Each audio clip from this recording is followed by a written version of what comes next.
My name is Minnie. I'm owner of Mongolian Grill. It's an Asian fusion restaurant, like a buffet style, where you get to pick your own vegetables, meats, and we put a lot of noodles and delicious sauce on it, and cooking it on a big, flat, round grill. And it's really fresh and delicious.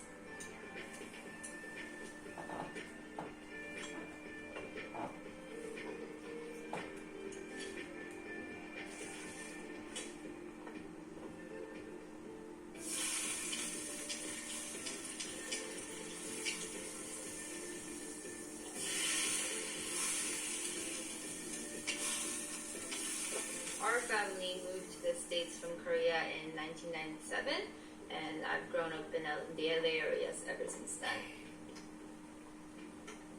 I started working there, here and there, helping out with the cashier, helping out with the sauces, just being there since I was maybe 15.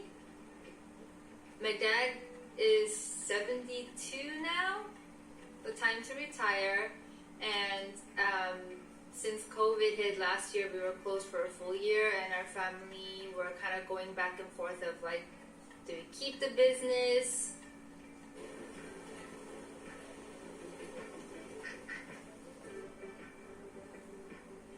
I mean, it's like any Asian father, he doesn't really show a lot of emotion, no excitement. It's either like, hey, do you want to do it or do you not want to do it? And once I told him that I'll do it, he just said, okay, then you do it.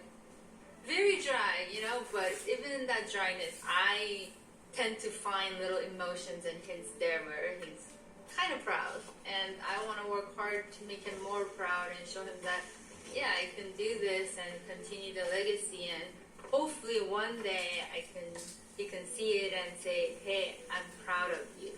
That's kind of my goal.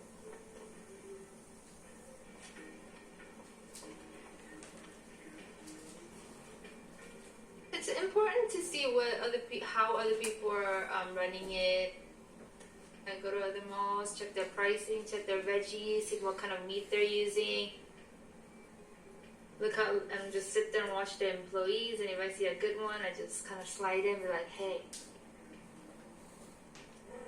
Surprisingly, it's really hard to find people who show up to work on time these days. Like, work is not really taken seriously to a lot of people, so we do filter through a lot of people, but once I find somebody, they tend to work with us for a very long time.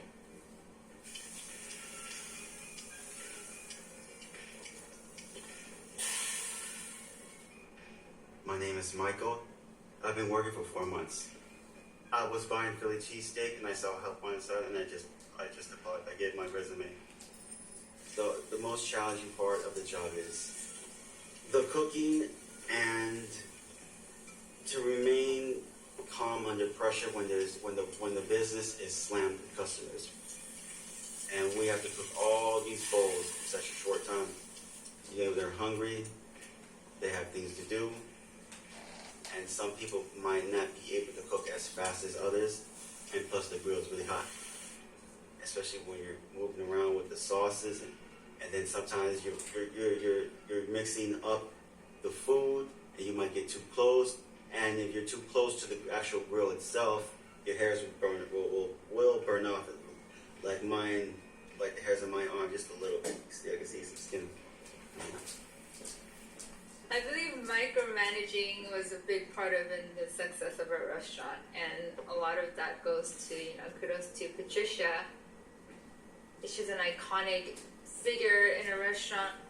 Firm, strong, scary sometimes. I think she was with us since the beginning, but she wasn't technically like the manager. She was a cashier, and then like within the next 2 years, she became the manager. If she doesn't like the way we close, she'll take pictures of it and send it to me until like midnight, 12:30. She'll send me pictures of like, you left the storage light on. Okay, you didn't put the lid on this thing.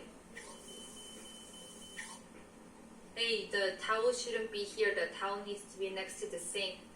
At first I was like, oh my gosh, this lady is crazy. Go to bed. It's midnight. Why are you still there? But after years, I ended up really appreciating her because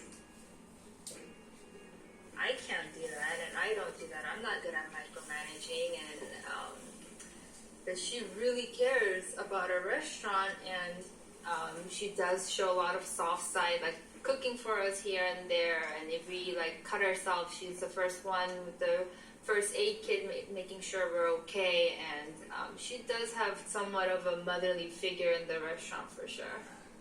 I don't think we would have survived like any of the restaurants if she wasn't around. Since I came, I tried to put in some ideas and change some things. Patricia and my dad both rejected some ideas, but one thing I did succeed in is replacing the styrofoam boxes. And I'm more of a visual person, I guess, than my father and Patricia, so I like to see the veggies laid out in a little bit more color coordinated way, where if people see it from afar, it's not just like all greens or all whites. Mongolian grill is a staple mall food. I know there are a few Mongolian grills that are not in the mall, and it's just not fun. Like, I don't know, there's just like a little dryness to it when there's like a full restaurant. If I did have the opportunity to open up a second, it would definitely be in a shopping mall.